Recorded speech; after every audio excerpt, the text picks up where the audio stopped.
All right, here we are. We are back this time after a 10-6 Blue Jays win. Haven't done one of these in a while. It feels good to be back. It was a stressful evening of Blue Jays baseball, more stressful than it should have been for a game that they won.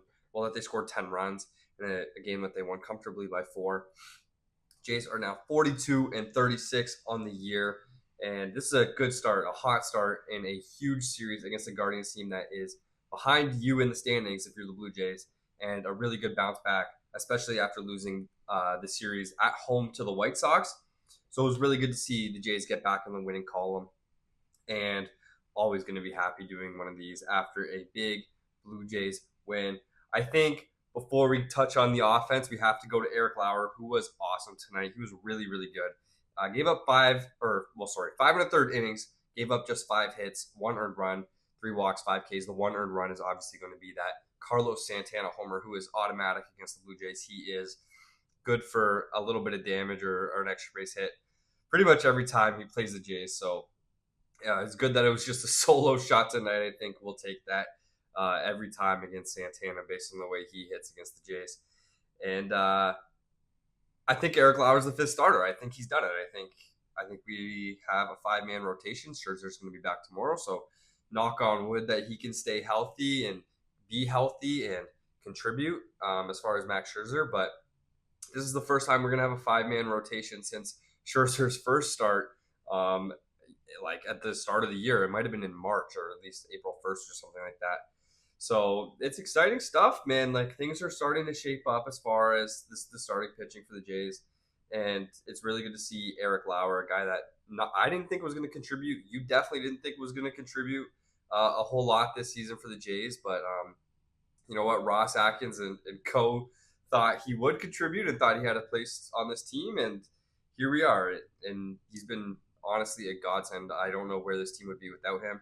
And after 5 1/3 more productive innings tonight, he's my fifth starter and going forward. And you know what? His leash is not as long as Gosman, Barrios, or Bassett or Scherzer, obviously, but he is earning himself a more and more leash every time he goes out on the mound. He's been awesome. His fastball is fun to watch, man. He throws it just 91.8 miles per hour on average, which is really slow, but it's the most run value of any Blue Jays pitch so far this season, and that's in a small sample too. So because Lauer hasn't been around, I don't think Lauer came around until at least May. So yeah, that's good stuff from him. I think perfect transition into the offense now. Obviously, 10 runs. That is good stuff. You're going to be happy anytime you can score 10 runs in a game, and that's all highlighted by the George Springer grand slam in the 8th inning. Huge swing, and it came in an emotional moment right after a replay review. Absolutely screwed over the Jays.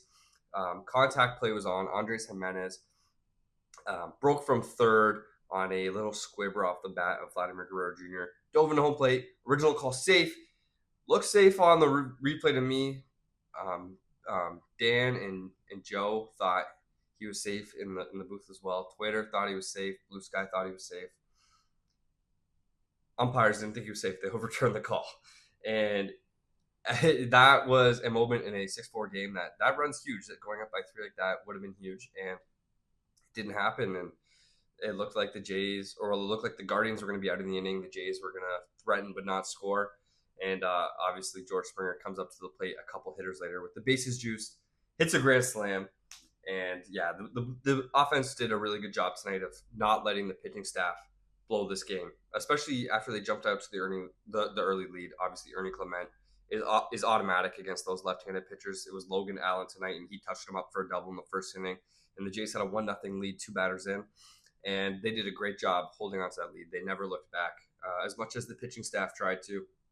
And by pitching staff, I mean Mason Fluharty and Chad Green. Guys, what are we doing? What a piss poor 7th inning.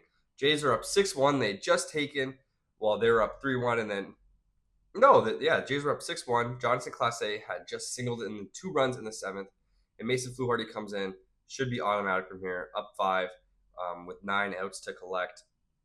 And Fluharty gave up 2 walks. He struck out a hitter in between, but gave up 2 walks and had to come out of the game for Chad Green. And he gave up an absolute bomb to Lane Thomas, a 3-run home run, and immediately made it a 6-4 game, making this a whole lot more stressful than it needed to be, than it should have been. And to be honest, I don't know about you, but I have seen far from enough out of Chad Green. I think he, frankly, does not belong anywhere near this roster. I don't think he should be pitching for a team in a playoff race down the stretch anymore. He was fun to watch. Well, not as much last year, but the year before, and when he's been healthy for the Jays, I've enjoyed him. But man, he's at the end of the line for me. He frankly is liable to give up a home run every time he pitches. He's given up 10 so far this year. He's got a 4.36 ERA and an expected ERA in the fives. And I think it's time for Ross Atkins to take the decision out of John Schneider's hands and get him off of this roster, because John Schneider loves to go to him and leverage in big spots. And I know John Schneider's a huge players manager. He really trusts his guys, and you're seeing with Hoffman too. Like, he's going to keep going to Hoffman in the ninth inning in a save situation, no matter what. Like, I hate to break it to you. I don't know if you want to see Hoffman in that spot right now, but John Schneider's going to keep going to him. And he just keeps going to Chad Green in this spot. And it keeps burning him. Chad Green, frankly, is just not good enough to get the job done anymore, and it's time for him to go. It sucks. I don't like advocating for a guy to lose his job, like to get DFA'd like that. That sucks, especially a guy like Chad Green who's been successful as a Blue Jay. He's been fun, but yeah, I think he's done. And obviously, he and Flu Hardy headlined the fact that the Jays needed 5 relievers to get through 3 2/3 innings, which is kind of funny. Obviously, in a win, we don't want to pick too hard on this, but that's not good. I wrote a piece today, actually. Excuse me, sorry. I wrote a piece today, actually, that's going to go up on Jays Center on Thursday, I believe, and it basically highlights some options for the Jays to pick up on the reliever market going forward. So check that out Thursday morning when it comes out on Jays Center. So, anyways, tomorrow, Max Scherzer on the hill. He's going to go up against Gavin Williams. So a fun little pitching matchup there. Obviously, super excited to see Max pitch. He is a Hall of Famer. He's got a first-class ticket right to the Hall of Fame as soon as he decides to call it quits. And seeing him in a Blue Jays uniform for real this time, hopefully for an extended stretch, it's going to be really cool to watch a Hall of Famer pitch for the Jays and pitch in a playoff race down the stretch, hopefully contribute to some big wins. Tomorrow, the Jays have a chance to go win the series, extend their lead over the Guardians in the standings, and keep chasing those Yankees who were in extra innings with the Reds last I saw. So hopefully the Reds can pull it out and the Jays can gain a win tonight, and hopefully they can go win another game tomorrow. I'll talk to you later.